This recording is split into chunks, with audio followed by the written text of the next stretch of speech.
Hi, great. Hi, everyone. Really nice to meet you. So, my name's Ruth, and I am the narrative designer and co-creative director for Shapeshifter. And I'm here with David. If you want to introduce yourself, David is also on the Zoom. Hi, I'm David. I'm the technical director for Shapeshifter.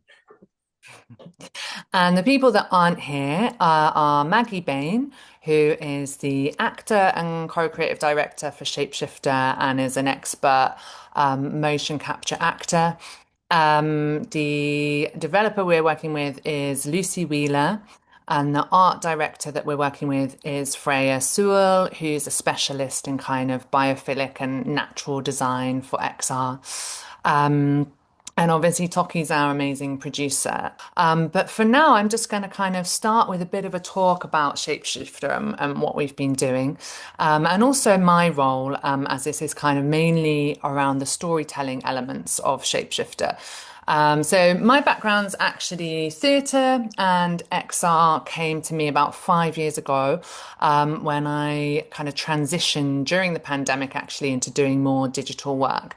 But I was always like a writer and director, and I've kind of kept that role within XR, and now kind of more of a narrative designer for XR and also games, and also kind of immersive, kind of hybrid projects. So Shapeshifter is an example of a immersive hybrid project, and the way that we've been working for this really is a lot of R&D, a lot of experimentation, and also a lot of kind of building this in a modular way. Whereas some of the work I might do for other companies is more like coming into a company, looking at their story, kind of doctoring it and making sure their assets and their ideas and gameplay mechanics all align. So I just want to begin and also like, feedback to us if this is stuff you already know. I just want to begin with talking about a concept called ludonarrative dissonance. So, within games, this is a really useful concept for design, which is just around like how do your mechanics, how do the verbs that you're using within a game, what kind of like feeling do they engender and how does it relate to the story? And so, where there's ludo narrative dissonance is often when you've got a game, and it might be a game about, I don't know, World War II or some sorrowful theme, and you might have a mechanic that's like match three and kind of like lots of dopamine hits, which obviously is like a massive kind of discrepancy from like the themes that you're working with within your game. And it's still a useful thing to think about with an immersive, because although we might not have like a game loop or we might not have a kind of detailed gameplay progression, we definitely still have interactivity. We definitely have things that we can normally do within the world that might impact or implicate that world. And we still need to make sure that these things are in alignment. And so what I'm going to be kind of exploring today is like breaking down the principles for immersive storytelling and kind of going to talk about that with relevance to Shapeshifter. And then at the end, when we do the workshop, we're going to be looking at those and kind of just checking around the alignment and how we can bring these into better alignment in order to tell our story more successfully and more powerfully. So I'm going to give you like a couple of examples of experiences that I think are really aligned. These are just like personal kind of projects, projects that I personally kind of like, that I think do a really good job in XR of bringing together the kind of the mechanics of the experience and the content to make a really successful and succinct kind of experience. So the first one is Body of Mine, if you haven't checked it out, which is around trans experience. And you basically kind of explore your own body in front of a mirror, looking in front of the mirror, and you like try on different bodies.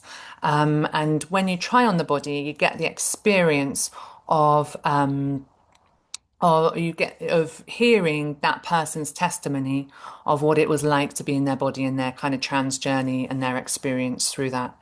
And that's a really interesting mechanic to explore that theme because it is about personal identity. You're basically being put in their shoes. You get to experience looking at a body that isn't yours. And you get to kind of experience that sense of maybe dysphoria or the kind of disjunction that becomes with that, but you also get to embody that body and that avatar and kind of explore that as well. So that's just a really great way of matching kind of mechanics and story.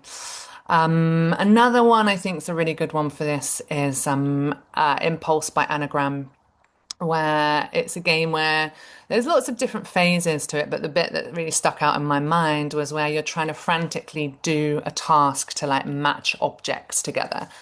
And as you do that, you kind of keep running out of time. And that was kind of, I don't have ADHD, but to me, that helped me kind of see from that perspective what it might be like to be kind of constantly overwhelmed and feel like time is kind of sliding away from you whilst you're trying to focus. So that's another example. Um, and then I'm going to go into depth into my project Shapeshifter. So this is another going to be another example of how we've kind of tried to match these things together. So I'll just kind of explore a little bit about the history of Shapeshifter first. And if I'm going too fast, please just like let me know. But Shapeshifter started when we actually did some research and development 3 years ago, when we worked at XR Stories, where David was resident at the time, and we explored motion capture with Maggie Bain, who's expert motion capture actor, and we explored like what are the capabilities of motion capture? So what do you lose when you take an actor who has got, consummate emotional expression and is highly skilled, and you put them into motion capture. And one of the things that we noticed was like, yes, emotional expression is lost, like from the face, especially from the body, it's kind of distilled, but from the face, it can be lost. And so we kind of started playing around with different ways to restore that expressivity to the face. And one of those was this idea of like having appendages on the face that would use the blend shapes from the facial capture and would animate these kind of like emotion horns on an avatar that could kind of extend the emotion outwards so we could tell whether the actor or the character was sad or happy or shocked. We didn't get actually, yeah, that's the kind of like nuance or range we're working with. But yeah, it was an extension of their facial expressions essentially. And from that, we then kind of developed this concept of a shape-shifting creature that uses Maggie's experience as a person, as a non-binary person, and kind of we wanted to tell their story, but through an abstracted form. And so the story we ended up with was taken from Celtic folklore. So looking at the figure of a Púca, which is a shape-shifting nature sprite that could always like transform into different forms, like a hare or a cow or like a black-footed colt, and all of these really wonderful kind of metaphors. And we did our own version of that, where we thought, okay, well, what happens if they can also transform into more than that? And what about microscopic creatures? And what about kind of creatures that also might have the ability to change gender? And we did a lot of research with a researcher called Estraven Lupino Smith, and we looked at the kind of non-binary or different forms of gender that are apparent in nature. Really challenging the idea that nature is binary. Because actually, if you look at nature, that's not true. There are many, many myriad forms of sex and gender. There are also examples of animals, especially fish, that might change gender. or change sex, switch from male to female when the social or environmental conditions arise. So we kind of went on this deep dive. And now what we've been doing is distilling this into an experience. And the stage we're at now is that we've developed about, I would say, a third of it. And the form is that it takes its audience members with a live motion capture actor, so Maggie, in a space, all wearing VR headsets. So I hope I've explained that relatively well. I'm now going to show you a video, and that is going to hopefully capture the vibe and experience a little better than me just talking at you. So I'm going to share my screen now.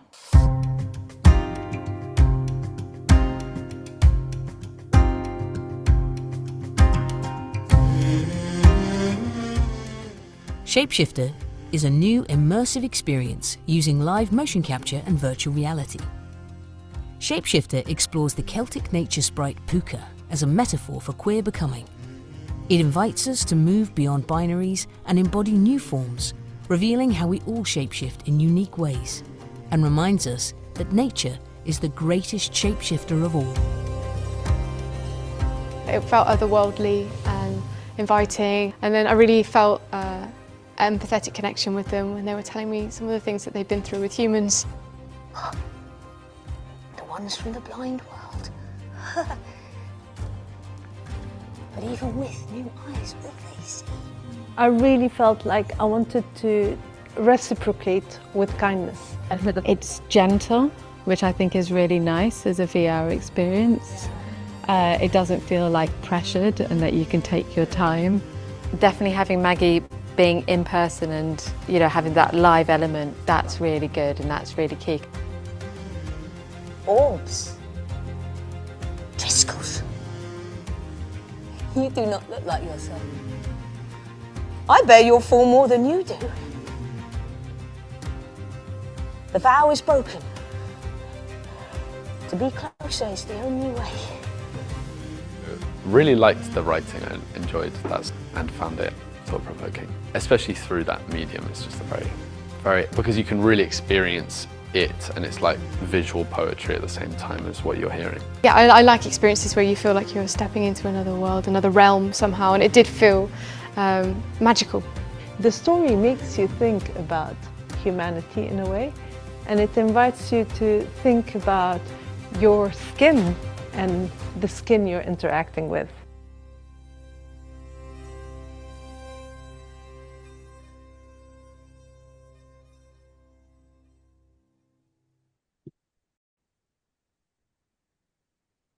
Cool. Okay. Nice. So I'm now just gonna go into these kind of what I'm just calling four pillars of narrative VR. And I'm going to explain each of them and kind of how we responded to that within the experience. So the first one was environmental storytelling. So obviously, an environment can tell a story. You only need a room and a knife and a pool of blood to tell a story with an environment, right? So the question of environmental storytelling, and I think the angle that we'll take from the workshop is kind of like if nobody was there, if no characters were there to explain, if there was no voiceover, then how much do you know already about that world? And obviously we do have those things in the experience, but I kind of like to think about it like how much can the environment tell you just from looking at it?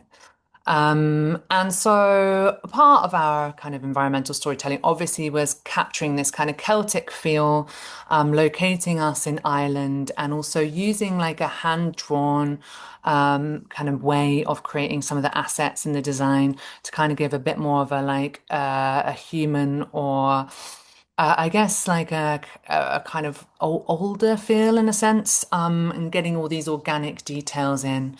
Um, and our designer is like kind of a specialist in biophilic design. So some of the shapes were basically used for biophilic design principles. So that includes things like having kind of cocoon-like shapes, which help you feel comfortable when you're inside them, because that is actually kind of what we were used to when we were living in nature. We would kind of like feel more comfortable in a cocoon where you could be enclosed, but also see what's outside of you with little entrances and openings.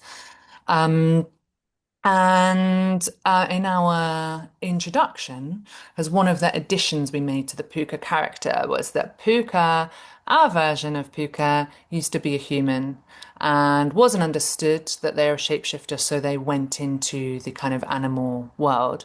And as you walk into our experience, you've kind of got these footprints that you see on the floor that start off human, but then they gradually transform into the footprints of a hare. And so that's just helping layer in that kind of narrative of how of the history of the character of the Púca.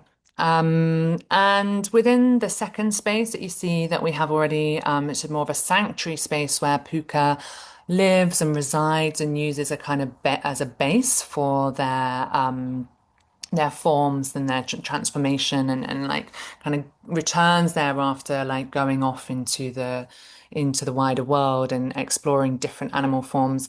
In this, we have lots of different openings. So they're inside, but you can see opening in the skylight in the ceiling. You can see another opening in the side. And they are different sizes and different shapes. We want to kind of prompt people to think about like why that was. But the reason that gets revealed is that it's because Púca's not always just one shape, right? It's not just like a burrow where you only need a shape big enough for a hare or a rabbit to enter. Actually, hares do not actually use burrows, so we're being a bit taking license there. But rabbits do. But it's not like something that's always going to be the same. It's going to shift and change because that's the nature of the Púca. So yeah, and we also used a couple of environmental design things that were left over from Púca's past identity. So in the ceiling, kind of near one of the entrances, we've got this embedded button. And the button is left over from when they kind of ripped their shirt on the way of escaping from the village into the sanctuary, where they first kind of found this kind of, hole, like burrow space. And that really kind of jars against the rest of the kind of organic environment. But the reason it's there is that we're going to, evidence that they were once human. So second thing, characters. Obviously, characters are what can enliven a space and elucidate it and help us to much more easily understand. And the character design of the Púca, we already spoke about the emotional expressive potential of it and the shape-shifting elements. And we like the idea that because this Púca is finding an identity of who it wants to be and what forms it likes to shape-shift into best, sometimes it can amalgamate these forms into how it feels that it needs to be. So we've got a kind of mycelial like texture. We've got some forms that are closer to human, and then we've got some forms that are kind of tardigrade. And yeah, like a large part of this experience is very character driven in terms of it is Púca talking to the audience, telling their story, elucidating some of their design features and kind of like wrapping that all together. And also asking the audience questions about their lives and their reaction to being felt, seen, heard, and in their own bodies. So that is really a large part of our experience is this one-on-one kind of talk that does engender empathy. Yeah. So the next category that I kind of want to explore all of these more in depth, is presence, immersion, and embodiment. And I kind of lump these all together here, even though they are distinct. So, presence is the fact that this place feels real. You're accepting it as your current reality and operating within it. And obviously, that's a massive component of VR is like, how do you build a world that feels like you can kind of trust it? And if it goes well, you might temporarily forget that you're in a headset because for that period of time, you are acting and believing in the rules of this kind of world. And we have immersion, where there's lots of different ways of defining this, and it's kind of a bugbear of mine that it kind of, it gets bandied around and used quite diffusely, because it can just, some people take it to mean just like something's all around you, right? Which I think is definitely a component. But there's other forms too. And immersion can be where you're emotionally immersed in something. I actually read a book over summer and I was like, geez, this is actually the most immersive experience that I've had for a long time, just in the sense that I couldn't put it down and I was absolutely believing in that world. But yeah, I think when attention, emotion, and like cognition are all absorbed by the experience, then that is when we kind of feel immersed. Cool. And embodiment is really like the relevance of our own body and that our own body matters in the world and that has meaning. And that's a really interesting one, especially because lots of people have different levels of awareness of their own body. Some people aren't really that aware of their body. But in this experience, this was kind of a key one, because it is very much around the theme of the body. And so we actually kind of took the body out of the experience right at the start. You kind of start off as a ghost, which is quite common in VR experiences, but you don't stay a ghost. So your first task in this kind of wooded area is to choose a symbol. So you kind of transition from a ghost into a symbol, which becomes it's a Celtic symbol, which becomes like an identifier. So in a very basic way, you then have some kind of identity, even if you're not sure exactly what it means, or it's just a way of distinguishing you between others.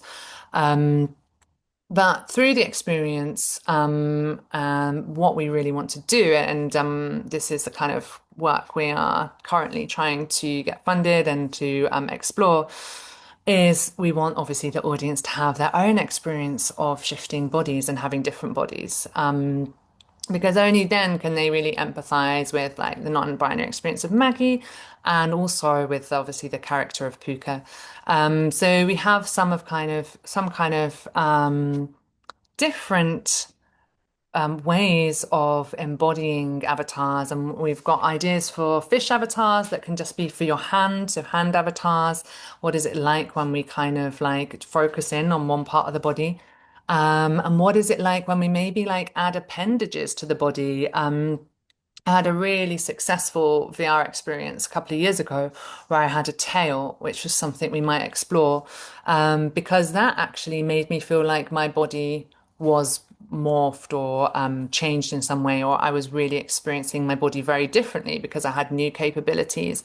And because the physics system on this tail and because the kind of design of it and the implementation was really strong and tight, it felt very fluid and it really did give me that sense where it felt like it was mine.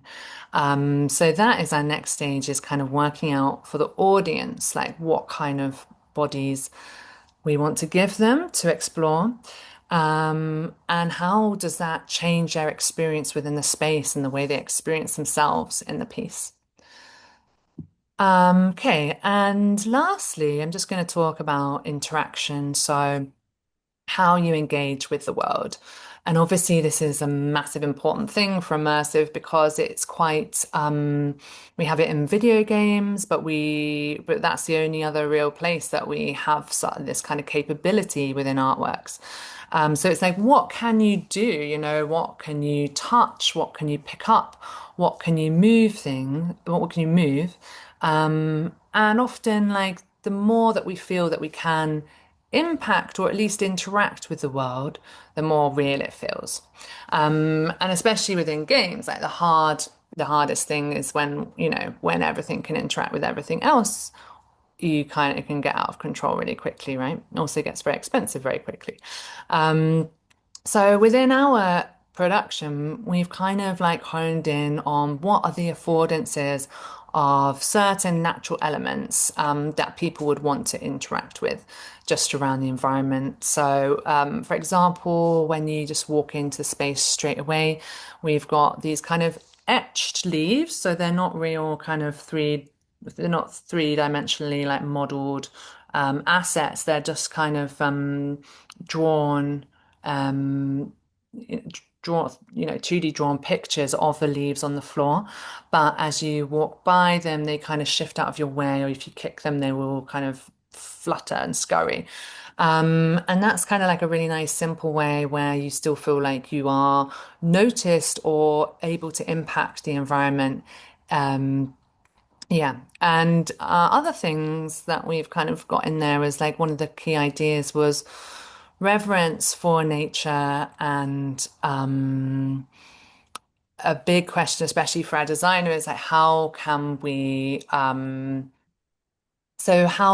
square this circle of really celebrating nature through something that's technological, and how can those two things coexist? And some of the design interactions that we've got, like promote this idea of reverence. So, for example, we've got flowers in the space, and if you bow to them, then they will open. So it's kind of recognizing your body movement in that sense. And gradually, I think what we want to achieve within the sanctuary is we really want the sanctuary, which is Púca's main domain, to start trusting audience members and players the more of the journey that they've been on and the more understanding they gain. And so more kind of interactions like that will kind of pop up. And the minute some of our interactions are just like exploring like what people might want to do with these natural forms. So we've got like mushrooms that balloon out. We've also got kind of like organic moss and leaf shapes that you can kind of like change the color and texture of by like these kind of swiping kind of gentle movements. But yeah, ultimately, I think the end result will be that we kind of want a space where people can feel that they have opened that space or the space is open to them. In reaction to their relationship with Púca growing. So yeah, that is our kind of approach, and that's kind of the main categories I really wanted to explore in terms of design for Shapeshifter. And now I think we've got a Q&A for 10 minutes. Then we're going to break for 10 minutes, and then we're going to just do a bit of a workshop. So yeah, if we've got any questions, then maybe raise your hand and maybe we can pick people. If you'd rather write a question in the chat as well, because you don't like speaking up or you don't want to show your face, that's fine too. I know everyone gets a bit shy. Kylie. Kylie. Hi, Kylie. Hi, Ruth. How are you? Good. Fabulous work that you've done. How did you navigate the all your ambitions of all the elements you wanted to include and sort of impact that you wanted to have and messages you want to get across? Because there were several there that you talked about, and the budget. Yeah, I think that's like a really important question. And I think it's just like it's good to be really honest about these things because I think that, XR is expensive and also, we've got really great funding networks like Immersive Arts, but it's, nothing's ever enough for what you want to achieve in these kind of situations. So we basically have navigated budget kind of issues mainly by partnering with universities that have like given us a lot of resources and support in kind and a lot of time in mocap studios and have been quite generous with that. And that's been great. And then our budget for for generating content has mainly come from Arts Council, XR Stories, and some of the universities themselves. And we've kind of been developing it in like a modular way. So we're kind of doing these residencies, but like working at one key problem at a time.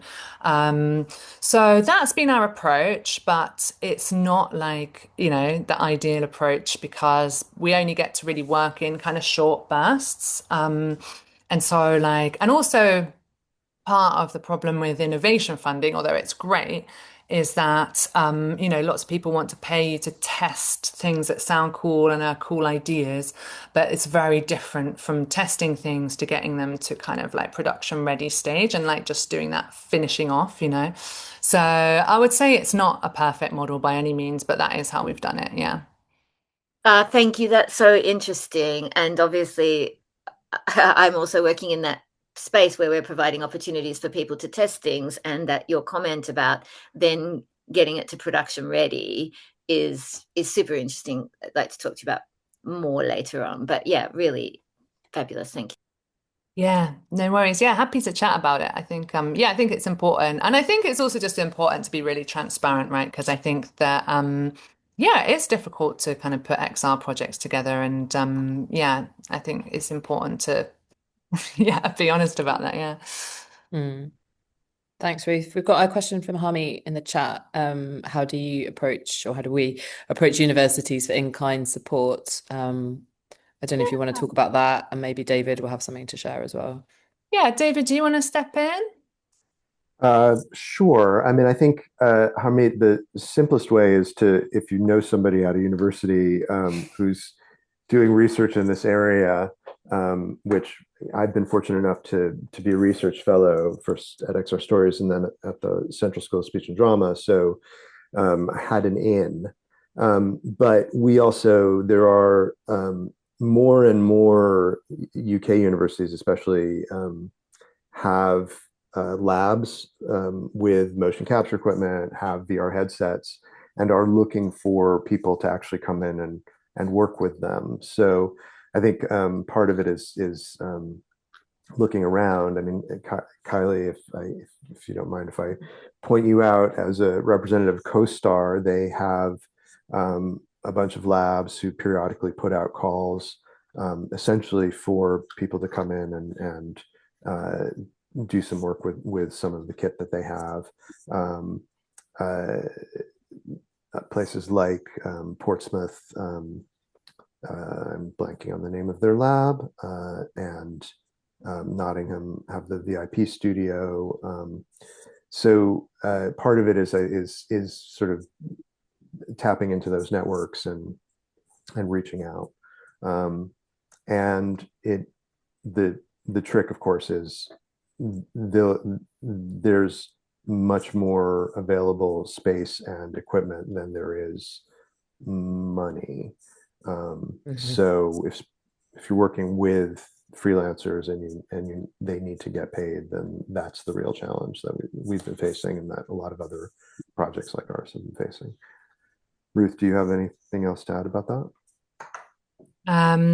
Yeah, I guess just like, if you just to get involved with meeting people, go to these kind of mixer events, like things like Hedonists group or just on LinkedIn, or I don't know, there was the big thing was there last year. Just if you keep turning up at these kind of immersive events, eventually you'll end up meeting some people that work for universities, because this is quite a lot, quite a lot of people in XR. Yeah, in those kind of positions, and just kind of like have a chat about your ideas basically and see where it goes. Yeah. Well, thank you. We've got another question here from Kalahari. Sorry if this was covered, but I have a question about the ghost to embodiment transition. I didn't catch how many options there were, and were the options elemental?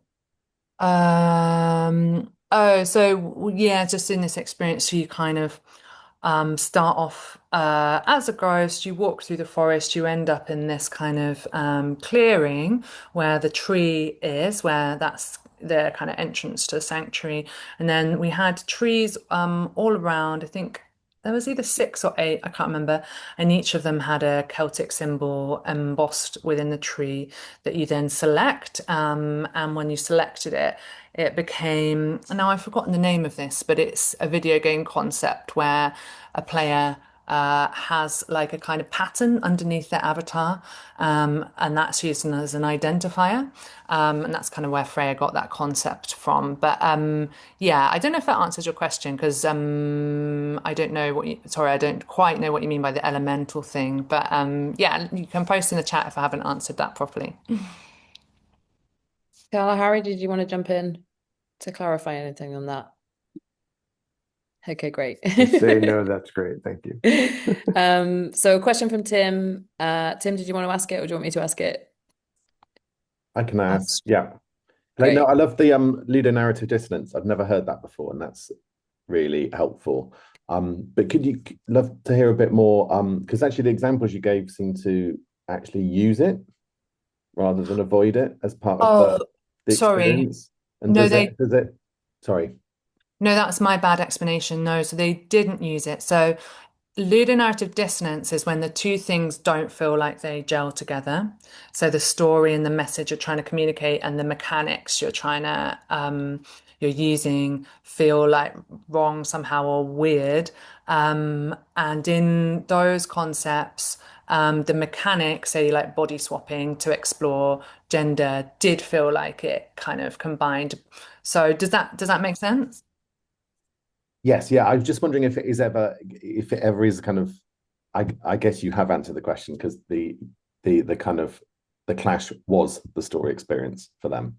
Yeah, that's interesting because okay, yeah, I realize those examples like do explore kind of tension within them. So maybe, yeah, it's not as clear. So I'll try and say like that was the example of like, a match 3 game, like, like Candy Crush, if that was like exploring. And believe it or not, if you go to games conferences and play games, you do see like, some examples where you're like, have you thought about this? Because it's like, yeah, like something exploring something really deep, but then with a mechanic that feels like really dopamine based and like colorful and kind of cutesy and like kind of basic. And it's like, match 3 is great if you are bored on a train. If you are trying to explore like, the poetry of the loss in the psalm, it's not a good mechanic. So but like I would really recommend, I'll try and find you a video, because if you look at GDC conferences, there's quite a lot of chat about this.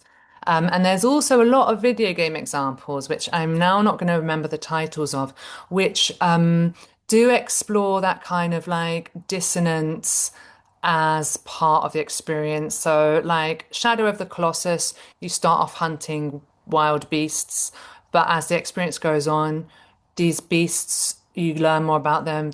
You realize how beautiful and magnificent they are, but you're still being forced to play the game with this shooting mechanic, and your relationship to it changes, and it stops being a fun shooting game, and it becomes like a comfortable feeling. I haven't played it, but this is kind of what I've heard from other people that have played it. And so it's something you can play with. And like as video games have matured, like you've got games that play with this kind of in lots of different ways. There is another game which I'll try and find for you maybe later, where I think your avatar, like you're with a brother and you're kind of you're basically having to navigate looking after them, but they gradually become more and more of a burden, right? And then that engenders the same feeling. So it's kind of fun to play with that. And I'm sure, yes, you can play with that uncomfortability in immersive as well if it looks intentional, right? And it doesn't look like you just made a massive design error and you're an idiot and it looks as if like it's like part of the experience. Yeah. Thank you. Bro, thank you for that. David has just popped in some great mailing lists that people might want to sign up for if you want to hear about opportunities and funding and networks and information. I'd also definitely reference Immersive Arts, who are based here at Watershed, who do really great stuff as well, and have actual funding for immersive projects. I think we've gone over by a couple of minutes. I think we should have a break. I need some water. If anyone's still got questions they feel haven't been answered, feel free to stick them in the chat and maybe we can pick them up. But I think when we come back, we should get on with the workshop. And yeah. So thanks for attending today and thanks for coming to listen to the talk.